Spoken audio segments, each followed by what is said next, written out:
জল জীবন মিশন প্রকল্পের নাম নিশ্চয়ই শুনেছেন। কেন্দ্রীয় এই প্রকল্পের জন্য পাইপ সরবরাহ করে বিপাকে পড়েছে দুর্গাপুর শিল্পাঞ্চলের একটি সংস্থা। কারণ কি জানেন? আসলে ওই সংস্থার বকেয়া কোটি কোটি দিচ্ছে না রাজ্য সরকার। তার জেরে পথে বসার পরিস্থিতি তৈরি হয়েছে ওই কারখানার মালিক পক্ষের।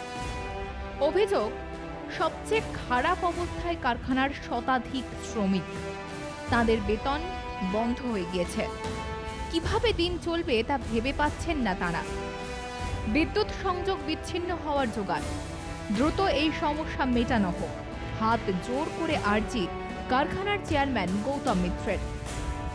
নিজেরা প্রায় 16 কোটি টাকা লোন নিয়ে এই মেশিনগুলো বসিয়েছি এবং আমরা মেশিন বসানোর পরে আমরা বিগত 1 বছর ধরে বিভিন্ন কন্ট্রাক্টরের মাধ্যমে আমরা এই পাইপগুলো সাপ্লাই করছি এবং সাপ্লাই করার পরে প্রথম পেমেন্ট ভালোই আসতো। তারপরে সাপ্লাই করতে গিয়ে লাস্ট 8 মাস ধরে আমরা প্রায় আমাদের 4.5 কোটি 22 লাখ টাকার মতন আটকে গেছে।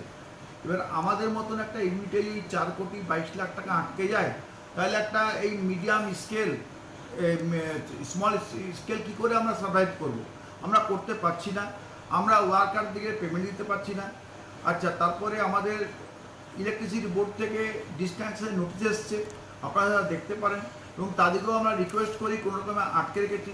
ব্যাংকের অ্যাকাউন্ট ইরেগুলার হয়ে গেছে, ব্যাংক বারবার চিঠি দিচ্ছে আমাদেরকে যে আপনার অ্যাকাউন্ট রেগুলার করুন। লাস্টে হেরে পরে ব্যাংকে আবার একটা নিজেদের জমি বন্ধক দিয়ে যে আমাকে কিছু টাকা আপনারা ধার দেন যাতে আপনাদের আমাদের অ্যাকাউন্টটাকে আপডেট করতে পারি।